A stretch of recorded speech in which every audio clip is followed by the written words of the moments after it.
Assalamualaikum warahmatullahi wabarakatuh. Selamat berpuasa kepada tuan-tuan, khususnya warga SKSR dan murid-murid ustaz yang dikasihi sekalian.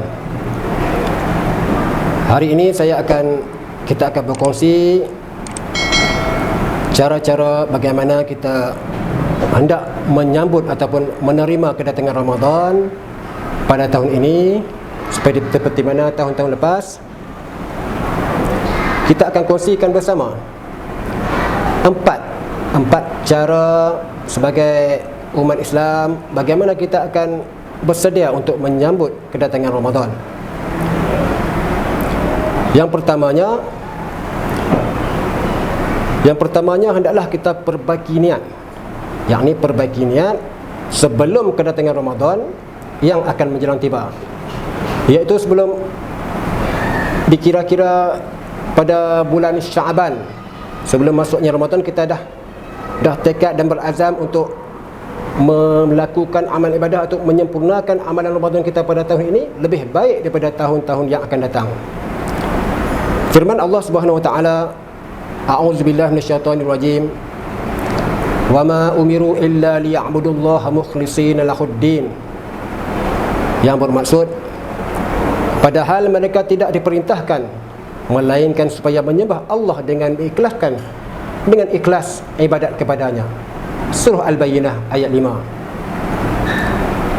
Tanpa niat tuan-tuan, maka ianya tidak dikira sebagai ibadah. Boleh jadi kita hanya menjadi adat kebiasaan sahaja. Jadi kita perlu persiapkan niat kita untuk menghadapi Ramadan ini hanya kerana Allah Subhanahu wa taala. Jika jantung hati telah terfokus hanya untuk mencari keredaan Allah, maka amal perbuatannya selepas itu akan menjurus kepadanya juga. Itu baru bab niat tuan-tuan. Yang keduanya, Ramadan ini Allah anugerahkan kepada kita banyak keistimewaan. Antaranya adalah kelebihan berdoa. Jika kita melihat perihal golongan salaf dalam menyebut Ramadan, antara yang diamalkan oleh mereka adalah dengan berdoa tak mengira masa. Begitu juga dengan Nabi Muhammad SAW, yang mana di dalam sebahagian hadis meriwayatkan mengenai perihal doa untuk diberkati di dalam bulan Ramadan. Dan juga ketika kita melihat anak bulan Ramadan, antara doa-doanya telah kami sebutkan pada perbincangan di atas. 3. Memperbanyakkan membaca Al-Quran. Tuan-tuan, jika sebelum ini, Ramadan yang sebelum ini, kita hanya membaca Al-Quran 1 juzuk, mungkin 2 juzuk, 3 juzuk, apa kata tahun ini kita bertekad berazam untuk memperbanyakkan baca Al-Quran sekurang-kurangnya 1 kali khatam. Ramadan adalah bulan yang amat istimewa. Di dalamnya diturunkan Al-Quran yang menjadi petunjuk buat sekalian manusia. Allah berfirman, a'udzubillahi minasyaitonir rajim, syahrul ramadan alladzi unzila fihi al-Quran hudan lin-nasi wa bayyinatin minal huda wal furqan, yang bermaksud masa yang diwajibkan kamu berpuasa itu ialah bulan Ramadan yang padanya diturunkan Al-Quran menjadi petunjuk bagi sekalian manusia dan menjadi keterangan yang menjelaskan petunjuk dan menjelaskan perbezaan antara yang benar dengan yang salah. Surah Al-Baqarah ayat 185. Di dalam hadis riwayat Abu Hurairah radhiyallahu anhu menyebutkan juga, an Jibril kana ya'ridu 'ala an-nabiy sallallahu alaihi wasallam al-Quran kullu 'am marrah fa'arada 'alaihi marratain fil 'amil ladzi qabisa fihi. An Jibril kana ya'ridu 'ala an-nabiy sallallahu alaihi wasallam al-Quran kullu 'amin marrah fa'arada 'alaihi marratain fil 'ami alladzi qabida fihi. Yang bermaksud sesungguhnya Jibril akan mengulang bacaan Al-Quran bersama Nabi sallallahu alaihi wasallam pada setiap setahun sekali, Dan ketika tahun kewafatan baginda, Jibril mengulangnya sebanyak 2 kali. Hadis riwayat Bukhari. Kalau kita ambil contoh Al-Imam Syafi'i radhiyallahu anhu, beliau telah sepanjang hidupnya beliau telah mengkhatamkan Al-Quran pada bulan Ramadan. Apabila menjelangnya bulan Ramadan, Imam Syafi'i pernah mengkhatamkan Al-Quran sebanyak 60 kali sepanjang bulan Ramadan. Begitulah keadaannya imam-imam ataupun para sahabat, para salaf yang terdahulu. Apabila tibanya bulan Ramadan, mereka mengagungkannya dengan membaca serta mengkhatamkannya. Yang keempat, apabila tiba bulan Ramadan, kita hendaklah banyak bersedekah dan memberi makan.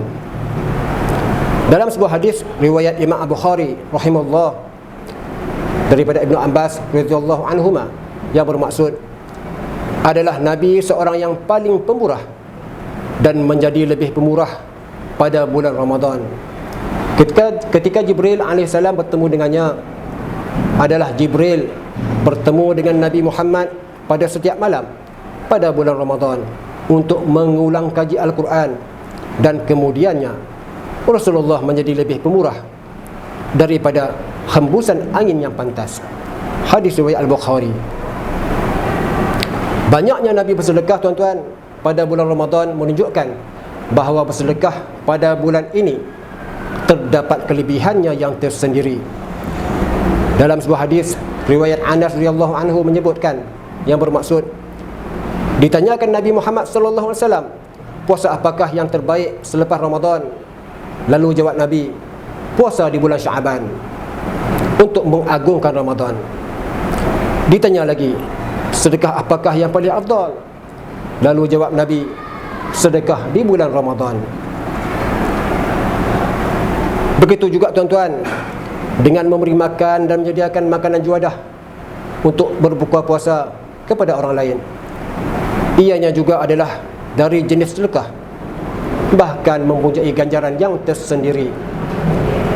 Ini seperti mana yang telah diriwayatkan dalam sebuah hadis Rasulullah SAW, yang mana baginda telah bersabda, bermaksud, siapa yang menyediakan makanan berbuka buat orang yang berpuasa, maka dia mendapat pahala seperti orang yang berpuasa itu, dan tidak dikurangkan sedikit pun dari pahala orang yang berpuasa itu.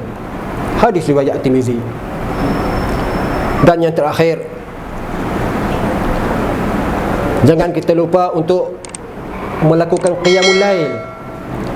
Qiyam yang dimaksudkan di sini ialah dengan menghidupkan malam hari di bulan Ramadan dengan beribadah kepada Allah. Disunatkan bagi kita untuk menunaikan solat sunat yang dikenali sebagai solat tarawih secara berjemaah ataupun bersendirian.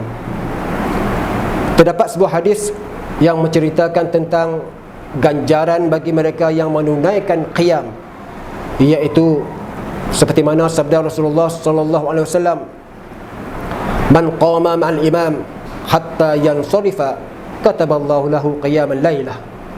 Maksudnya, barang siapa yang solat qiyam bersama imam sehingga selesai, maka Allah telah memberikannya ganjaran qiyam sepanjang malam. Hadis riwayat Tirmizi. Maka rebutlah peluang ini serta ditambahkan lagi dengan amal-amal yang lain di siang harinya, agar tawaran yang telah disediakan oleh Allah dapat dimanfaatkan sebaiknya oleh kita. Akhir kalam, marilah sama-sama kita mempertingkatkan amal ibadat kita di hari dan bulan yang mulia ini. Semoga tahun ini adalah tahun yang lebih baik daripada tahun-tahun yang sebelumnya. Semoga kita akan dapat bertemu lagi Ramadan yang akan datang. Mudah-mudahan kita semua akan diterima amal ibadat kita dan sentiasa diridhai Allah Subhanahu wa taala. Sekian, wassalamualaikum warahmatullahi wabarakatuh.